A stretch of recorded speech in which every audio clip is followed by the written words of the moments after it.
के बारे में आपसे बात करनी है। एक तो भारतीय जनता पार्टी ने धनबाद लोकसभा से एक उम्मीदवार खड़ा कर दिया है और मैंने पता किया तो मुझे पता चला कि इनके ऊपर 49 मुकदमे, संगीन आपराधिक धाराओं में 49 मुकदमे दायर हैं। इन सभी मुकदमों की सूची मुझे लगता है कि आपके पास एक आध मिनट के भीतर सॉफ्ट कॉपी के रूप में पहुंच जाएगी। और ये जो मुकदमे हैं उन मुकदमों में करीब 21 मुकदमे ऐसे हैं जिसमें अटेम्प्ट टू मर्डर का 307 धारा लगी हुई है। उसके अलावा भी कई धाराएं हैं।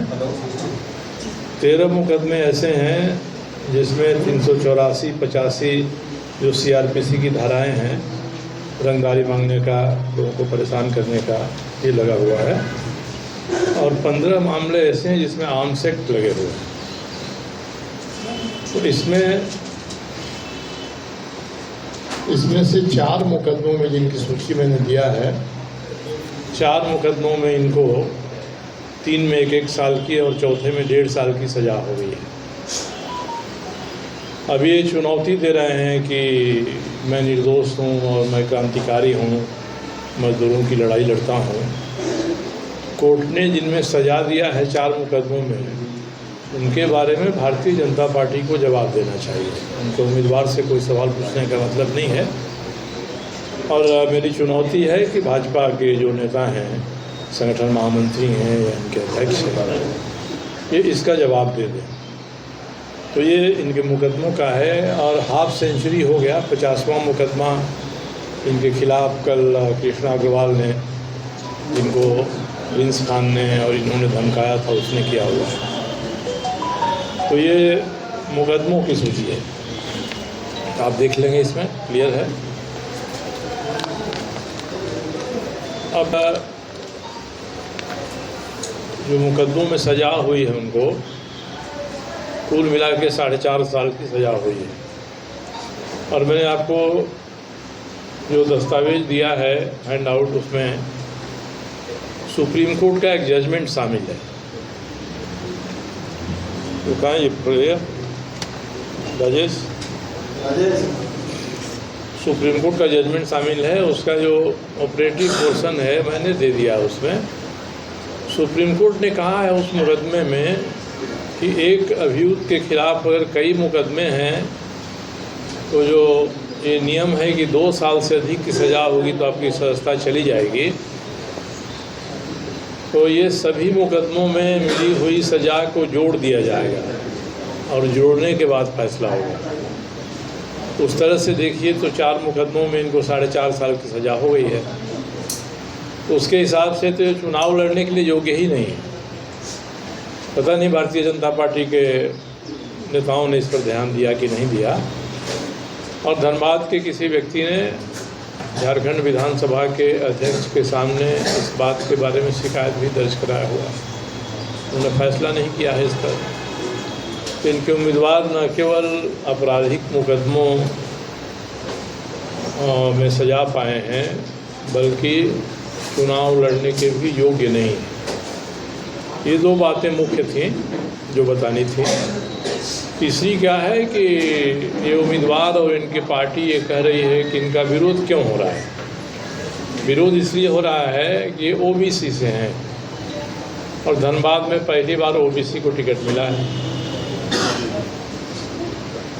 अब मैं सबूत के साथ ये कहना चाहता हूँ कि बाघमारा क्षेत्र में विधायक हैं। तो बाघमारा क्षेत्र में विधायक 3 टर्म विधायक रहने के दौरान इन्होंने सबसे अधिक अत्याचार OBC के लोगों पर किया है और उन मजदूरों पर किया है जो कोयला लादते हैं, बोझते हैं। और इसके बाद इसके अभी ताज़ा ही 15 दिन पहले इनके क्षेत्र के 6 परिवारों ने 17 दिन तक अनशन किया था बैठकर रणधीर वर्मा चौक पर जिसकी तस्वीरें सभी अखबारों में आई हैं, क्योंकि उनके घरों का पानी बिजली इन्होंने कटवा दिया था। ये चाहते थे कि ये ज़मीन उनके उपयोग के लिए अपनी ज़मीन दे दें, नहीं दिया। 2 साल पहले से एक अशोक महतो हैं, जो वही महतो हैं जो ये महतो हैं, इन्होंने एक मंदिर बनाया है। उस मंदिर के सामने उसकी ज़मीन है। वो चाहते थे कि हम दुकान खोलेंगे फूल वूल का और पूजा पदार्थों का, हमारी जीविका चलेगी। दबाव दिया कि नहीं तुम ये मत करो, ये हमको हो दो ज़मीन। नहीं तो इन्होंने इतना अत्याचार किया कि पानी का टैंकर उसके दुकान के सामने खड़ा कर दिया। महीनों खड़ा रहा। बाद में प्रशासन ने हस्तक्षेप किया। और ये सभी बातें भारतीय जनता पार्टी के नेतृत्व को पता है, ये हाल हाल की बातें हैं। फिर भी भारतीय जनता पार्टी ने उनको सबसे योग्य समझा है। और एक योग्यता का उदाहरण उन्होंने और दिया है। एक कृष्णा अग्रवाल हैं जो हमारे साथ काम करते हैं। उन्होंने भारतीय जनता पार्टी के प्रदेश अध्यक्ष श्रीमान बाबूलाल जी मरांडी को एक चिट्ठी लिखा कि आपने जो उम्मीदवार दिया है हमारे क्षेत्र के लिए, वो उम्मीदवार योग्य नहीं है, कई आरोप हैं उनके ऊपर। चिट्ठी भेजे जाने के 4 घंटे के भीतर इन्होंने फ़ोन पर उनके साथ जो भी कहा वो सभी ऑडियो वायरल हुआ है, आप सभी के पास है। जैसे शब्दों का उपयोग किया, प्रिंस खान का भी जिक्र उसमें आया। अब उसके बाद प्रिंस खान ने कल